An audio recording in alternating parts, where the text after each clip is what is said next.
Bonjour à tous. Terminons, si vous le voulez bien, le récit de l'histoire de cette reine Vasthi qui a refusé de paraître devant le roi Assuérus. Voyons le conseil qui est donné par l'eunuque. S'il plaît au roi, on proclamera la déclaration royale immuable consignée dans la loi de Perse et de Médie, que Vasthi ne paraîtra plus devant le roi Assuérus et que le roi donnera sa dignité royale à celle de ses compagnes qui vaudra mieux qu'elle. Quand on sera informé de cet édit si important promulgué par le roi pour tout son royaume, toutes les femmes auront du respect pour leur mari, du plus grand au plus petit. Alors mes amis, la suite évidemment est à l'identique de ce qui précédait, que nous avons vu dans la méditation d'hier. Voilà l'ordre qui est là.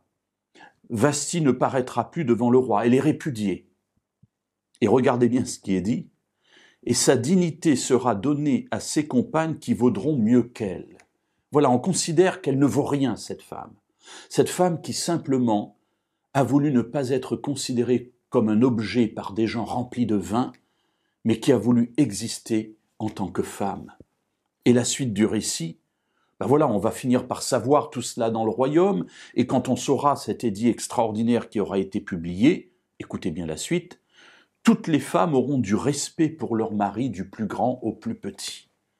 Ah oui, voilà comment respecter un mari qui donne des ordres iniques, qui est rempli de vin, qui n'a pas de considération pour sa femme.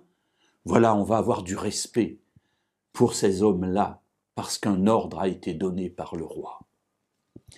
Alors mes amis, à la fin de notre petite série, je voudrais m'adresser non pas aux femmes pour leur demander d'obéir et de respecter les hommes, mais je voudrais m'adresser aux hommes, à tous les hommes, afin de leur demander si leur rapport qu'ils ont avec leur épouse est un rapport de dominant à dominé, d'un homme qui donne des ordres à sa femme et qui s'attend qu'elle lui obéisse servilement, d'un homme qui n'a aucune mesure, aucune dignité dans le regard qu'il pose sur sa femme et qui est prêt à l'exhiber comme un objet de foire devant toute une foule de gens remplis de vin et complètement ivres.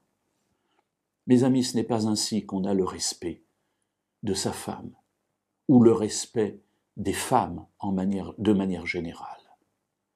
Le respect ne se gagne pas ni avec des ordres, ni avec de la violence, mais il se gagne par une vie qui témoigne de l'amour que nous portons à celle que Dieu a placée à côté de nous.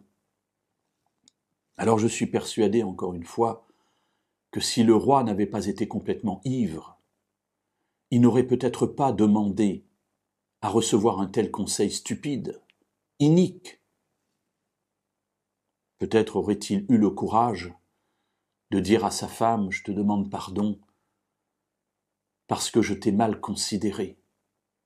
Mais maintenant, viens avec moi. » Oui, mes amis, les femmes que Dieu a mises à côté de nous ne sont pas des objets.